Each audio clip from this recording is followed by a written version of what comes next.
Hi folks, if you haven't yet tried it, then you could be forgiven for assuming that a DMT trip's a traumatic 10 minutes of sheer insanity. And for sure, many of us have experienced trips which would fit this description pretty well. And that might suit some, but many will find it's not without potential disadvantages. And in this video, I'll be chatting about my own approach, which has been fine-tuned over a few years, and I find more conducive to building a long-term, healing relationship with this amazing molecule. Now, nobody's telling you how you should trip. Of course, that's your business alone. What follows works very well for me, and it's something you might find interesting if you haven't yet tried DMT, or maybe you have but you're just struggling to get the type of experiences that you're seeking. Now, I get regular queries from newbies saying they want to break through on the first trip. So they've gotten hold of this term, heard it's the pinnacle of the DMT experience, and understandably they want to experience one. Now, I get that, but there's no common definition of the term breakthrough. Sure, you'll have your own, but how do you know it agrees with mine? And what guarantee do I have that mine matches anybody else's? So, when newbies ask about breaking through, I just assume they want to go as deep as possible, as early as possible. And I'm quite happy to help, but I'm also mindful that this approach might not always be ideal to reveal DMT's true long-term potential, and it can easily result in really difficult experiences for those who insist on adopting it. So just for now, let's abandon this term breakthrough, and I'll instead use my own personal levels of tripping intensity as a foundation for our chat. Now, how much of this applies to you? I've no idea, and even for me it's a simplification, but it'll serve to illustrate the points I'll be making. So, here we are, 5 levels, 1 to 5 for increasing intensity. Now, level 1 is simply a light euphoric chill out using a threshold dose, generally too gentle to produce visuals. So, for example, if I've got an hour or two free with the house to myself, then I might lie on the sofa with the headphones playing some relaxing music. And a few nice gentle tokes will get me into like a peaceful harmony. Music will start sounding beautiful, and I'll be completely at peace. Now you might find this similar to that cosy duvet feeling upon waking from a refreshing sleep. So, if needed, I could still get up and answer the door or whatever, but I'll be so relaxed the last thing I'll want to do will be moving unnecessarily.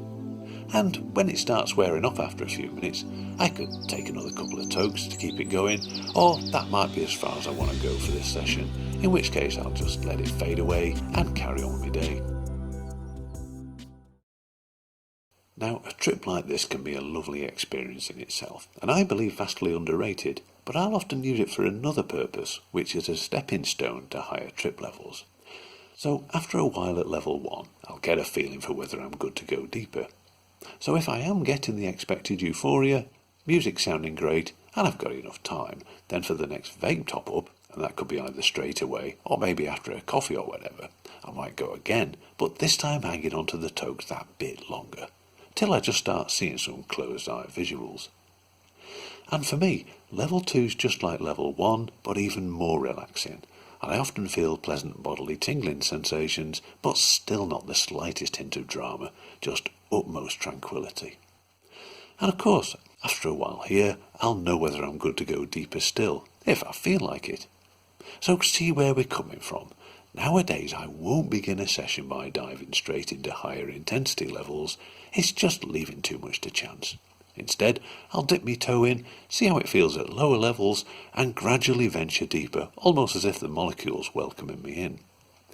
But if I'm not getting the expected euphoria, something isn't perfect with the vape tool, or maybe I'm just running out of time, then I'll scrub it for the day and nothing lost. And by adopting this approach, I can comfortably ease myself in, and in doing so, I'm sure I've avoided many negative trips. So for me, level 3 is really where the magic starts, and recall our newbie was seeking the breakthrough. Well, I strongly suspect that he or she would be more than happy with what this level's got to offer. Now, here in higher, the only thing I'll do physically is lie very still in a comfortable spot where I won't be disturbed, because if I attempt to stand up and move around, I tend to get nauseous and disoriented, but of course it might be different for you. But oh my god, here it's like an interdimensional playground of happiness, with colourful gyrating visuals everywhere, truly amazing feelings of love, indescribably beautiful. And music sounds like I've got 100 pairs of ears with the sound hitting me from all over the universe. And sometimes it feels like I've got 100 brains too, because the clarity of thought can be astounding. And I'll often see aspects of my everyday life in a totally different perspective and bring back valuable lessons, which I find is one of the most useful components of the medicine. And the longer I spend it, the better it gets. Now, obviously, this normally only lasts a few minutes before the come down kicks in, but as I mentioned in a previous video, I can extend this considerably by using an MAOI before vaping, and this is what's led to several God experience trips, which really were totally mind-blowing. Now, if you're a newbie, unlike levels 1 and 2, relaxing here might take a bit of practice, especially if you've dived straight in without working up as I described. But it does get easier, and once the come-up's run its course, then things will generally settle, and the come-down can be something really special in itself. And level 3 is as high as I'll normally aim for, because any deeper and things can start getting just too intense for comfort. Now, that's not to say it's always unpleasant at level 4, and I've had many profound trips up here, but the visuals can get overwhelming, music can sound distorted, and I also start to lose my grip on the physical world. So not only will I be unable to move my body, I'll sometimes actually struggle to remember that I've got one, and I'll have only at best a vague idea of my human identity. Plus, I'll be able to recall almost nothing about the trip afterwards anyway. And level 5?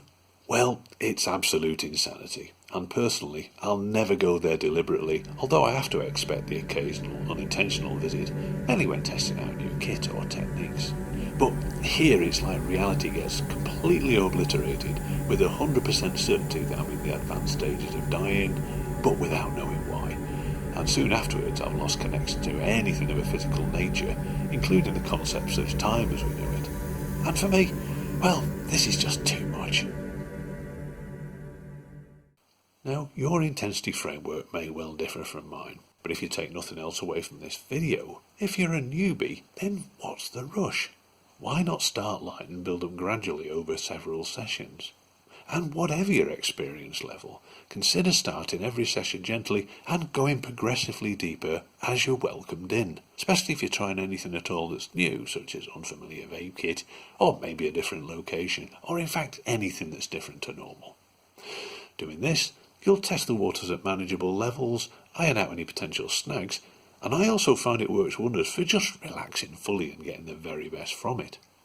But remember, it's your consciousness space, so accept nothing less than an amazing welcome and a beautiful experience. And if you're not getting this at lower levels, and it sometimes happens, then no big deal, just back off and try again another day.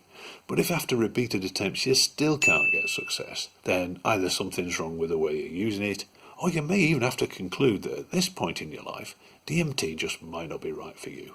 But for sure, I'd avoid going any deeper unless you're getting totally welcoming vibes at lower levels. Now, I often get a feeling that gentler trips are somehow considered inferior, and we're not getting the full benefit unless we're blowing our socks off. Now, personally, I think this is rubbish. We're all different, and you alone decide where your boundaries lie, and of course, these will naturally evolve with time and experience. But personally, I just love lower level trips. They're low investment, little prep needed, far more forgiving of technique, and almost no chance of being overwhelmed, and they invariably leave me with a much elevated mood afterwards. Also, some say that DMT can feel uncomfortable at low doses, and I do think I know what they're getting at. I sometimes get like a mild disorientation during lighter trips, but it is quite rare. Definitely no big deal, and if I lie still, it soon passes anyway. It's certainly nowhere near as bad as blasting unprepared, straight to the higher levels, which seriously can put some folks off DMT for good. Now, while level 3 is the highest I'll normally aim, some of my most profound trips have actually been at levels higher than originally planned. So, deeper in there does seem a wider scope for really profound experiences, many of which just can't be described in words, so there might be valid reasons to explore deeper, but when you feel ready. But higher level trips will take more pre-preparation, be more demanding of your vape tool and technique, and also probably a higher chance of accidentally overshooting to a much greater intensity, so being able to just surrender will be a great advantage, and that'll come with practice. Also, whilst rare, if things do start going a bit pear-shaped, it's going to be far less forgiving up here. But the point is, it's your journey, so don't let anybody push you deeper than you feel is right. It takes many trips to build up a healing relationship, so let it unfold at your pace and relish each trip for what it is.